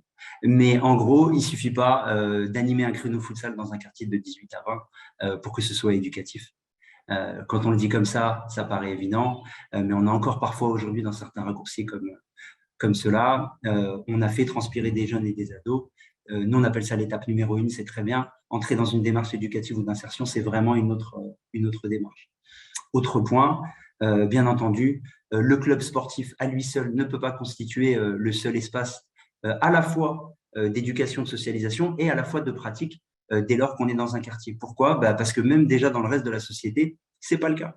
Donc, dans les quartiers également, dès lors qu'on va faire appel à la pratique sportive, il y a plein d'autres espaces qui sont pertinents, qui peuvent être pertinents. On a l'équipement sportif, mais il y a beaucoup d'autres espaces qui peuvent servir à une pratique sportive également qui est structurée et de qualité et éducative. Et donc, du coup, c'est ce qui fait, par exemple, qu'à l'échelle de la fédération, on a complètement revu nos statuts pour pouvoir en fait accueillir au sein de la fédération des structures à objet non sportif. On a dans notre fédération des centres sociaux, des maisons de quartier, des structures même de la PJJ pour aller plus loin, qui sont affiliés à la fédération et qui contribuent en fait au projet de la fédération. Et ce n'est pas seulement des espaces où on va réaliser ce que nous on appelle des prestations dites sociales. Ensuite, juste pour donner pareil, quelques indicateurs sur mon dernier point, globalement, en termes de volume, un projet par exemple de réduction des inégalités d'accès à la pratique sportive, on estime que c'est à minima une cinquantaine de personnes qu'il faut toucher dans ce type de projet-là, donc on est sur 50 personnes et plus. Et par exemple, quand on est sur des projets d'insertion sociale et professionnelle, on est plus autour d'un volume autour de 10-15 personnes. Ça rejoint les propos de Gilles Weimar-Chizet tout à l'heure qui disait qu'on pouvait réfléchir sur l'élaboration des cahiers des charges ou les critères d'attribution et d'accompagnement. Nous, typiquement, à la fédération, on accompagne les projets à partir de ces critères-là et ça permet en fait d'affiner l'accompagnement et d'être beaucoup plus précis dans le suivi, l'évaluation et puis, comme je le disais, l'accompagnement des projets parce que en tant que fédération sportive, nous, on n'est pas là pour noter les projets, mais pour les accompagner à se développer. J'ai été très rapide. J'ai voulu essayer de tenir les 5 minutes. J'espère que j'ai pu le faire. Et puis après, s'il y a des questions, je suis à disposition. Merci beaucoup, Adil, pour respecter le timing. Je suis désolé, c'est très frustrant et je pense qu'il y aura d'autres frustrations parce qu'il y aura certainement beaucoup de demandes de questions. Mais vu qu'on est un petit peu débordé, je propose peut-être qu'on en prenne deux questions très synthétiques et avec des réponses également très synthétiques pour qu'on puisse ensuite revenir sur le déroulé prévu. Et puis, dans tous les cas, pas de panique, c'est notre premier événement national, donc je pense qu'il y en aura d'autres. Et donc voilà. Donc deux questions. Voilà. Donc si quelqu'un souhaite se lancer. Sylvain Villa, du préfet sur la préfecture de l'Eure, mais aussi vice-président du comité olympique de l'Eure. Voilà. Alors les interventions très intéressantes. Moi, la question, c'est pour mettre la pratique du sport, est-ce qu'il ne faudrait pas copier le modèle du collège et du lycée, mettre des professeurs d'EPS sur les maternelles et les primaires pour pouvoir engager déjà la pratique sportive régulière chez ces tranches d'âge. Et sur les équipements, alors effectivement, il y a des équipements sur les grandes villes, sur les grandes agglomérations, beaucoup d'équipements, et effectivement, sur les petits TV, il y en a beaucoup moins. Et moi, je suis aussi persuadé qu'il faut aussi, dans les zones rurales, mettre un équipement à chaque côté d'école pour faire de la pratique, parce qu'effectivement, il y a des problèmes de mobilité et tout ça. Donc voilà, moi je pense que adapter, mettre des profs de PS dans le premier degré serait aussi une forme de démarrage du sport et chez les plus jeunes. Donc Leïla Zekan, déléguée du préfet. On a bien compris que la démarche du sociosport et celle sportive pure étaient différentes. Quand on a des clubs sportifs qui sont déjà dans dans de la compétition, en plus plutôt à haut niveau, et qui souhaitent développer le sociosport. Alors, est-ce qu'ils doivent ouvrir une antenne différente, disons, dans leur club et qu'on sépare bien les deux, ou quelle est la démarche en fait à faire pour ces clubs qui sont déjà bien intégrés, qui font du sport de compétition et qui commencent à développer le sociosport? Peut-être une première réponse en complément, et ça a bien été dit. Il n'y a pas un clivage de dire que pour les structures sportives, y compris qui feraient du haut niveau, ce serait fermé, mais il faut bien prendre en compte le public, et c'est la nécessité que l'éducateur qui intervienne auprès des publics, lui, il ait une sensibilité, une formation aussi derrière. Donc, c'est un peu les questions qu'il y a eu aussi sur chaque fois qu'on a ouvert les types de pratiques sportives. Il y a même des clubs, à une époque pas si lointaine, ils ne prenaient pas de femmes, et sur des pratiques classiques, y compris en loisir. Donc, l'arrivée du sport santé, toutes les politiques sectorielles, elles ont poussé les clubs aussi à se dire, tiens, il faudrait peut-être qu'on s'ouvre à d'autres publics. La professionnalisation aussi, parce que quand on professionnalise, il faut diversifier les ressources, et on voit bien que pour que ce soit durable dans le temps, il faut que ce soit une offre de qualité. Donc, en fait, l'enjeu, ce n'est pas de dire il faut créer des structures à côté, c'est que la structure qui s'engage, elle y aille avec un vrai projet, une vraie prise en compte du public, une formation. Donc, il y a de la place pour tous, y compris les structures déjà existantes, mais avec une démarche à faire. Ça ne va pas de soi.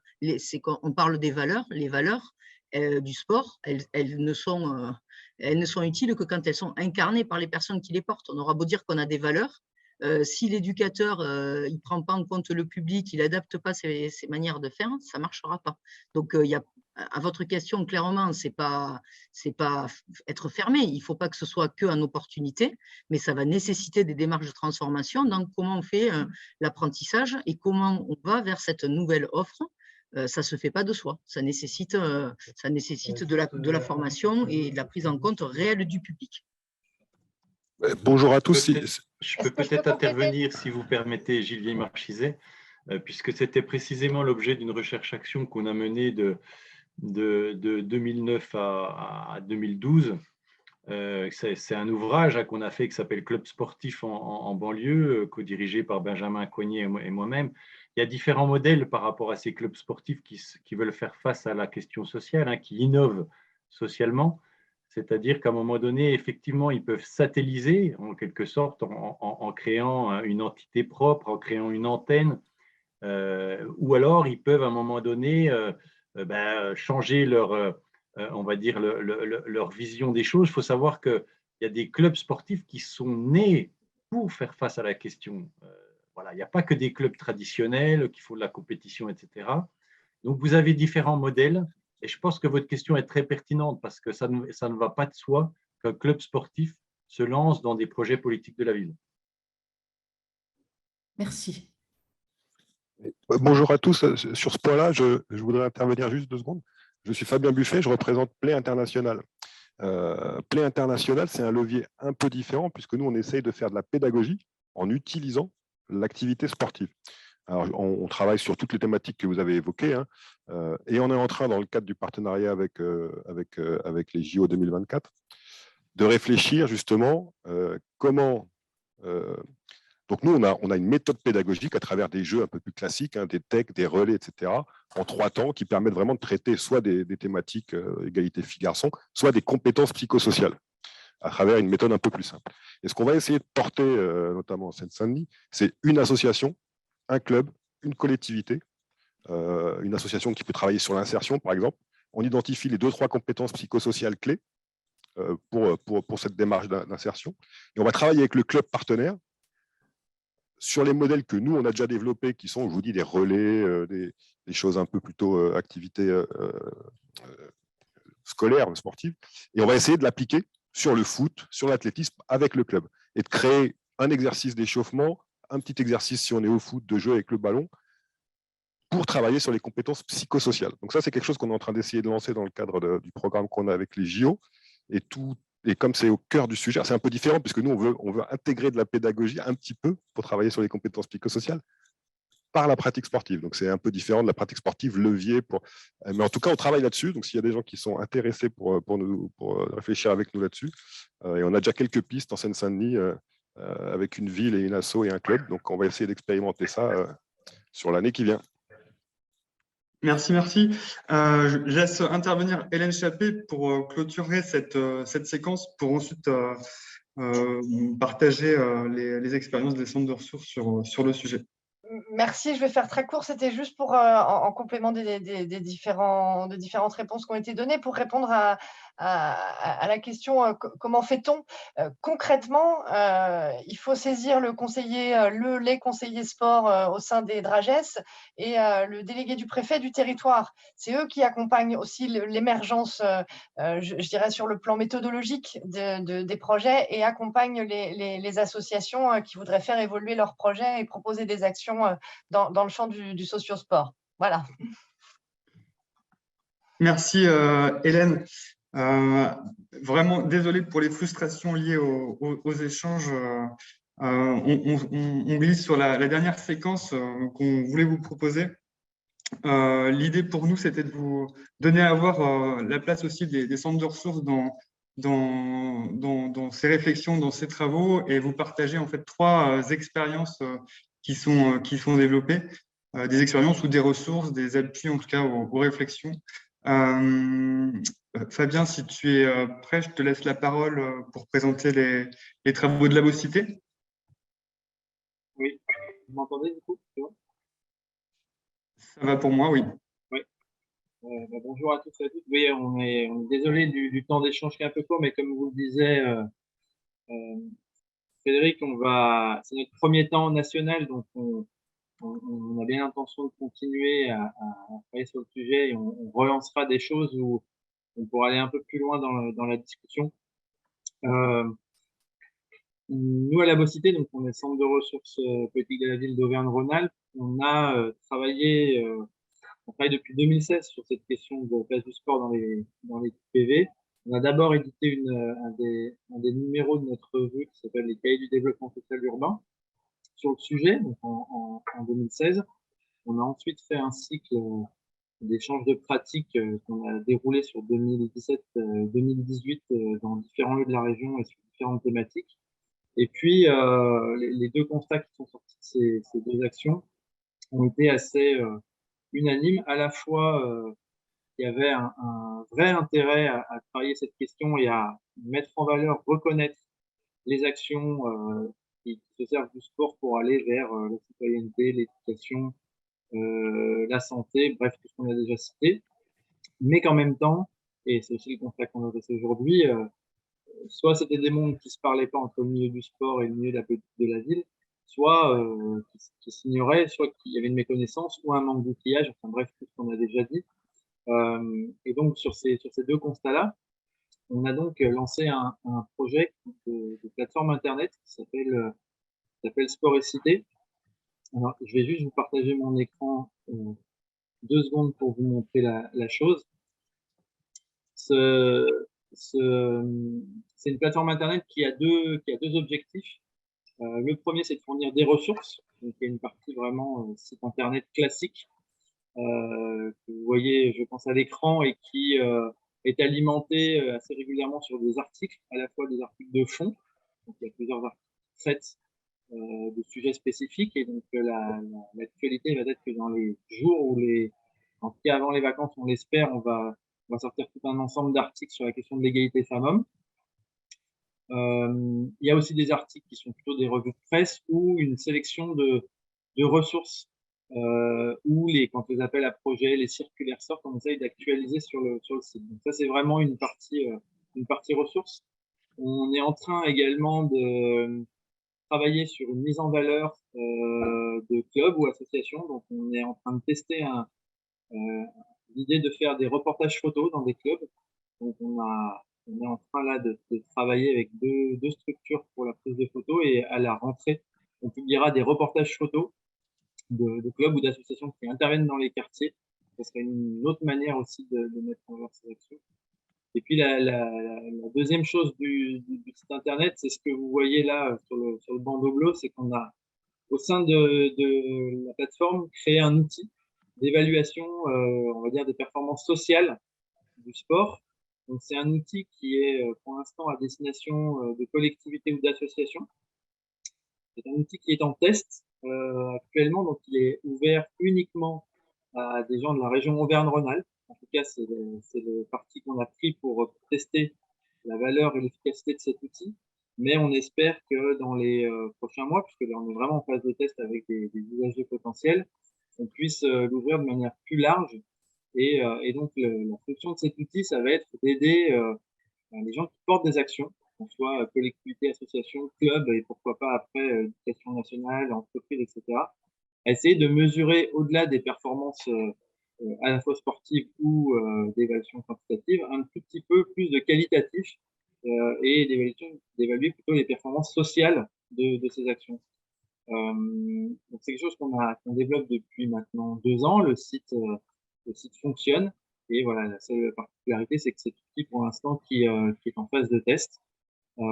Et au-delà de tout ça, au-delà une fois que le site sera complètement opérationnel, et notamment la partie outils, on aimerait aussi en profiter pour voir si autour de la fonction de ressources, ou autour de la fonction outils, on puisse pas avoir des contributions. Donc, c'est déjà le cas sur la partie ressources. Donc, c'est un appel là que je lance. Si vous avez des propositions d'articles, de ressources, d'événements, vous pouvez contribuer à la publication de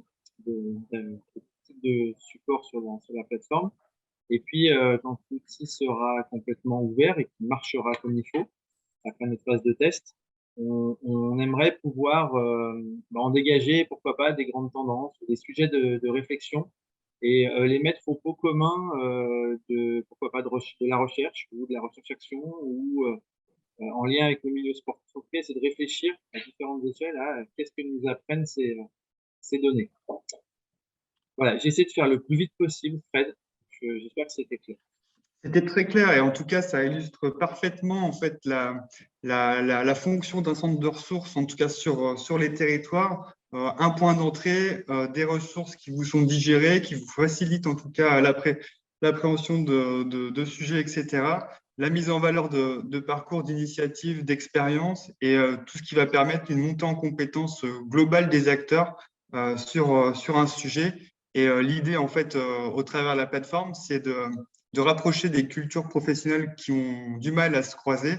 Donc voilà, bravo en tout cas la Bocité pour ce travail, en tout cas qui mérite un beau focus et on l'espère qu'il pourra s'aimer, diffuser dans les régions en tout cas. C'est parfait. Alors, pour illustrer une autre façon de travailler et sur d'autres niveaux de pratique, je propose à Ingrid de nous présenter les travaux menés dans le cadre des activités de l'IREV. Donc là, on est plutôt en Hauts-de-France sur les pratiques sportives féminines et sur les espaces publics des quartiers. Pour nous illustrer aussi un projet collaboratif avec l'ANCT et le CNV, je crois. Est-ce que tu peux nous en dire un peu plus? Oui, tout à fait. Merci, Frédéric. Je vais essayer du coup de vous partager donc le support d'intervention. Hop, voilà. Normalement, vous avez mon écran. Donc, effectivement, je reviens un peu sur les propos de départ de Gilles sur l'enjeu autour de la pratique sportive féminine et d'essayer de faire effet levier sur de nouvelles prises en compte de nouveaux enjeux. Et donc, la thématique qui nous a intéressés cette année, c'est la question des pratiques sportives croisées à la question des espaces publics dans les quartiers. Alors, pourquoi ce travail? Eh bien, nous sommes partis de plusieurs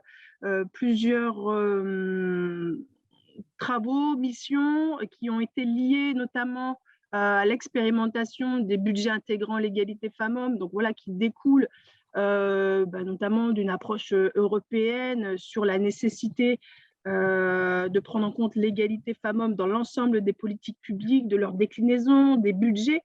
Et donc, on avait une expérimentation en 2019, qui est toujours d'actualité d'ailleurs, sur la question des programmations. Pour ceux qui ne connaissent pas, la programmation annuelle des contrats de ville sont, sont des appels à projets à l'échelle des territoires qui portent les contrats de ville et qui permet aux porteurs d'actions de contribuer aux actions en faveur des habitants et des habitantes pour réduire un ensemble d'inégalités. Voilà, et qui peuvent aussi toucher, bien évidemment, toutes les questions sportives. Donc, notre travail, ça a été au-delà de ça, d'accompagner finalement les acteurs à qu'est-ce que l'on entend au-delà des budgets finalement intégrant l'égalité par une approche égalitaire. Comment ça peut se traduire auprès de porteurs, auprès des services aussi qui instruisent les projets. Et donc, on a eu cette démarche en 2020-2021 de les accompagner. Et vous l'avez dit tout à l'heure, la question de la politique de la ville ne se réduit pas à sa programmation, à cet appel à projet, et qu'il est nécessaire d'avoir une approche peut-être plus globale. Donc, c'est vrai que l'écosystème un petit peu et l'actualité aidante en matière de sport, d'activité physique, d'enjeux aussi suite au Covid, ça a été d'impulser, d'aller beaucoup plus loin et de se dire comment on accompagne les professionnels à intégrer cet enjeu-là de manière plus transversale et aussi pour faire face à un ensemble de problématiques qui se rejoignent avec des acteurs qui n'appartiennent pas forcément au même, entre guillemets, monde professionnel. Alors, les constats qui sont partagés sont de différents ordres. Par exemple, la disparition des femmes au sein des espaces publics, leur effacement au sein des espaces de pratique en accès libre que l'on peut retrouver aux abords des quartiers ou dans les quartiers, une difficulté aussi à mobiliser sur les projets à caractère sportif, mais aussi au-delà, et aussi une moindre pratique en club, comme ça a été souligné. Et bien sûr, il y a également d'autres constats. Cette liste n'est pas exhaustive. Et donc, voilà, on s'est positionné aussi en tant que centre de ressources pour appuyer et renforcer les réflexions et les démarches et de s'intéresser à un angle assez particulier qui, du coup, est celui des espaces de pratique physique à l'extérieur, en accès libre, comme un support, un prétexte de réflexion pour essayer de changer de regard, de transformer les pratiques aussi, les modes de faire. Et de comprendre aussi du coup l'impact des choix qui sont réalisés en matière d'aménagement sur l'investissement ou non des filles et des femmes au sein de ces espaces. Et aussi, ce qu'on disait tout à l'heure, pour situer les acteurs par rapport à un petit peu cet écosystème et notamment en lien avec la question des aménagements des espaces, hein, tous les acteurs autour de l'animation et qui contribuent aussi à faire éducation, à faire levier. Et donc, voilà, la thématique, la question en tout cas centrale qui nous a animés, ça a été celle-ci, c'était la question de l'aménagement urbain à caractère sportif, comment l'envisager sous un angle plutôt égalitaire. Et donc, voilà, on a eu plusieurs types d'approches, plusieurs leviers. La première, ça a été la question de la sensibilisation, et c'est un petit peu ce qu'on fait aujourd'hui, c'est-à-dire de faire appel à la recherche, de faire appel à des acteurs experts, entre guillemets, de faire appel aux différents cadres de l'action publique pour justement amener des contenus et pouvoir poser aussi des repères sur qu'est-ce qu'on entend par prise en compte du genre dans les pratiques physiques et sportives et en quoi ça peut lutter contre les stéréotypes sexués qui du coup aussi peuvent avoir des impacts forts en termes d'investissement. On a eu aussi donc un travail autour de la prospection, c'est-à-dire rechercher des acteurs cibles, des expériences cibles qui permettent aussi de valoriser, de montrer qu'on peut travailler différemment. Et donc, c'est ce travail qu'on a fait autour d'expériences plutôt nationales, internationales, sur comment on conçoit des équipements sportifs, comment on pense des équipements, comment on réalise, on aménage des équipements sportifs à l'extérieur qui permettent de mieux inclure la pratique, en tout cas, la pratique féminine. Et notre travail, ça rejoint ce qu'on disait tout à l'heure en introduction, ça a été du coup de mettre en valeur et de mettre à disposition tout ce travail.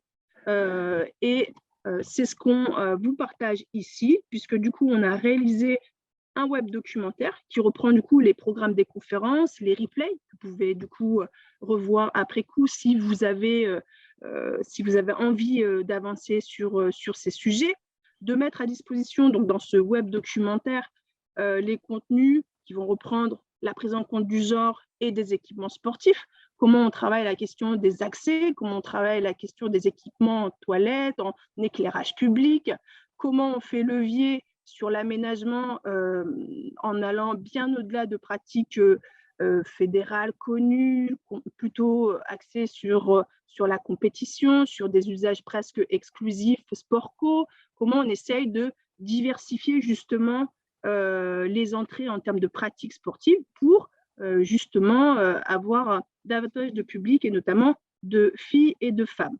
Et également, vous aurez dans ce document des retours d'expérience que nous avons capitalisés, qui sont des fiches d'expérience sur la ville de Genève et notamment le plan qui a été déployé genre et sport. Donc là, on a une échelle très macro de politique publique articulée sur différents champs et notamment celui du sport.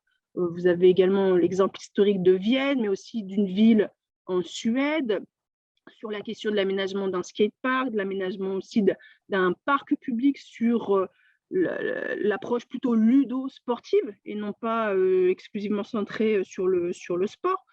Et puis, vous avez également des apports autour du design actif qui est aujourd'hui un des leviers qu'on peut utiliser en matière d'inclusion, de mixité, d'attractivité. Voilà, je ne développe pas plus parce que du coup, vous avez accès via ce lien à l'ensemble du contenu, à l'ensemble des fiches expériences.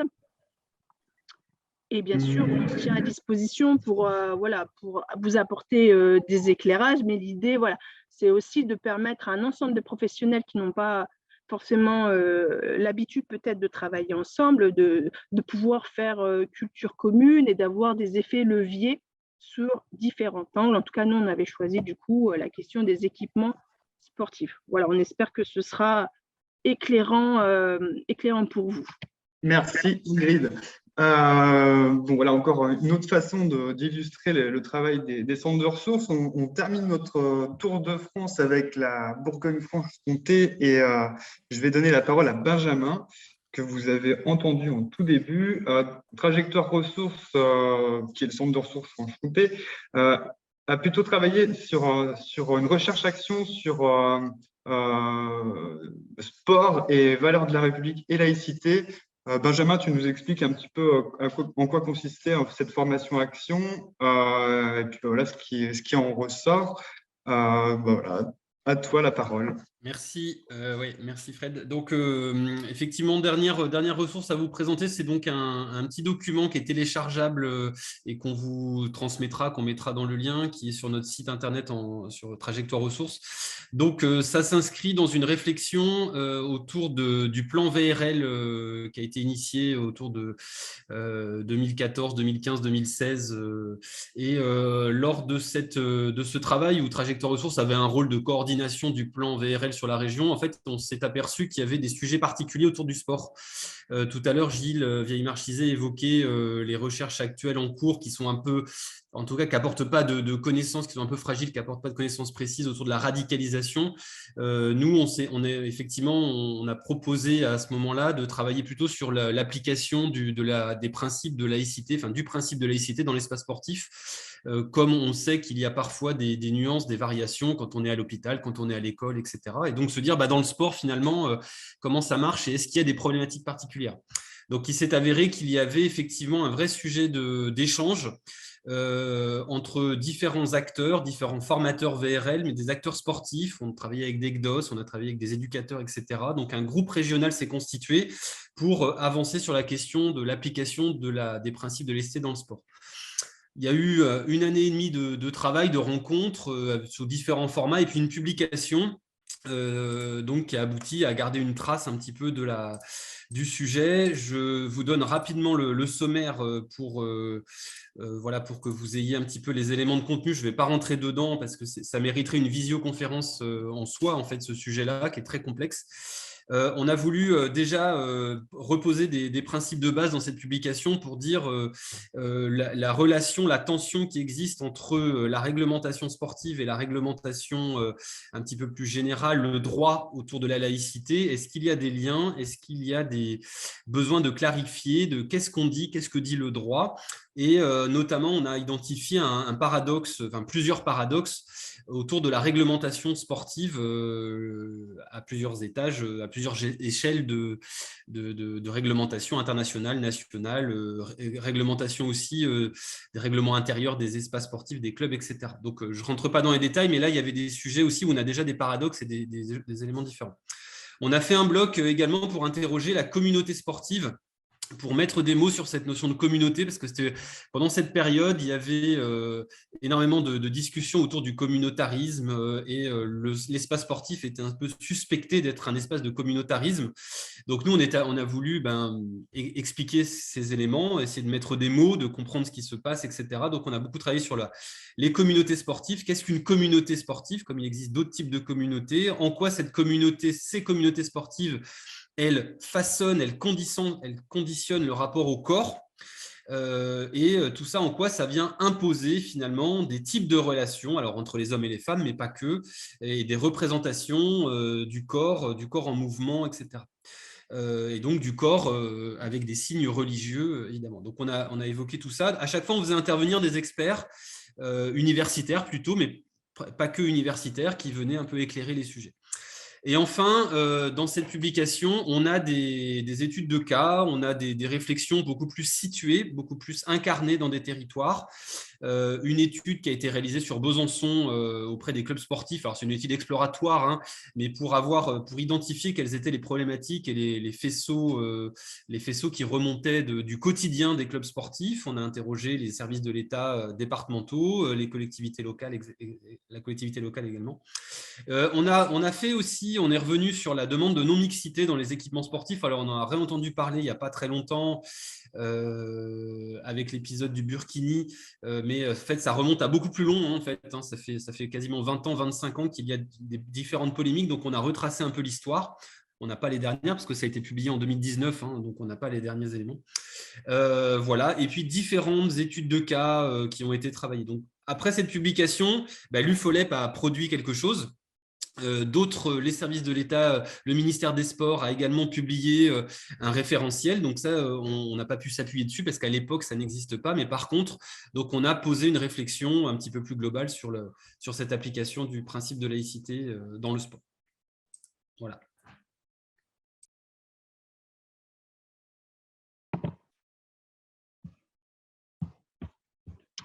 Merci Benjamin, mais je pense qu'on a fait le tour des interventions. On a été assez rapide, mais normalement, les liens vous ont été transmis via le chat. Hein. C'était l'idée de vous transmettre les ressources que l'on avait capitalisées et qui ont pris aussi des mois de travail au sein de nos territoires. Alors, il y a eu énormément de questions sur le chat, de remarques.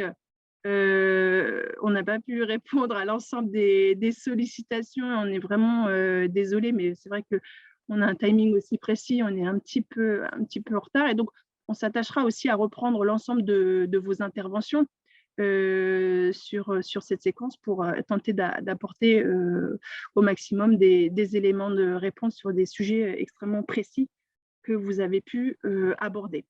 Alors, de manière très synthétique par rapport à cette conférence, on espère que voilà, ça a répondu aussi à vos attentes et on voit que la mobilisation sur le sujet montre qu'il y a peut-être nécessité du coup à poursuivre le travail et c'est l'ambition aussi de ce réseau que nous avons constitué. On espère qu'il va également s'agrandir avec d'autres collègues des autres centres de ressources. Peut-être en quelques points, ce qu'on peut retenir finalement, c'est qu'on a fortement interrogé quand même la place du sport dans les quartiers prioritaires, mais c'était peut-être aussi la question de la place du sport de manière générale dans l'ensemble des territoires comparativement à celle des quartiers prioritaires. Et là, on voit bien qu'on a eu quand même des échanges autour effectivement de la pratique fédérale, centré autour de la compétition, qui n'est pas quelque chose d'exclu quand on parle de pratique dans les quartiers prioritaires, bien loin de là, mais peut-être qui fait aussi émerger des spécificités d'intervention, d'action publique, mais aussi d'acteurs de terrain autour de ce que disait tout à l'heure Gilles, que le sport est aussi finalement un objet d'intervention sociale, et c'est peut-être là aussi le sujet qui nous préoccupe. Vous avez eu tout à l'heure un débat autour du socio-sport, et qu'il y a peut-être aussi une nécessité à croiser davantage les pratiques et à accentuer la question de la formation, de sensibilisation, la création de cultures communes aussi sur les territoires. Hélène Chappé, tout à l'heure, intervenait sur la question du sport comme un axe structurant dans les QPV. Voilà, on est aussi là un peu au début à mi-parcours des évaluations portées au sein des contrats de ville. C'est aussi collectivement se poser sur ces enjeux, savoir si effectivement les contrats de ville perçus comme des outils au service des territoires ont réussi à faire levier sur la mobilisation des acteurs du sport, ce qu'on appelle le droit commun, et aussi les acteurs qui interviennent au quotidien au sein des quartiers prioritaires, et qui ont du coup parfois cette expertise quelque part d'intervention sociale, et c'est peut-être cette richesse, cette diversité qu'on peut essayer d'accroître et d'améliorer, notamment dans le cadre de la future contractualisation, puisque les outils et les investissements publics ont été présentés et sont relativement conséquents.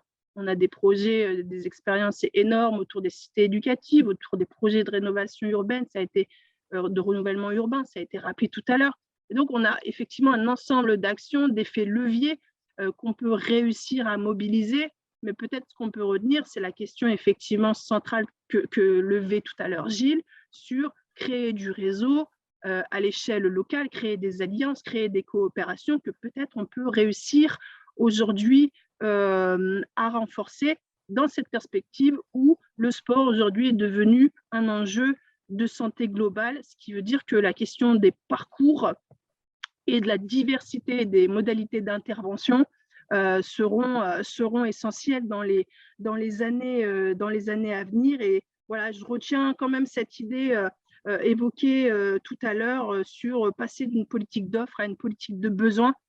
Et voilà, à travers nos différentes interventions, même si c'était très rapide, on a essayé aussi de vous montrer en quoi les centres de ressources pouvaient contribuer à ça, dans cette position un petit peu atypique au sein des territoires, où on essaye aussi de faire maillage et de faire aussi correspondre les attentes et les besoins des publics qui résident en quartier prioritaire.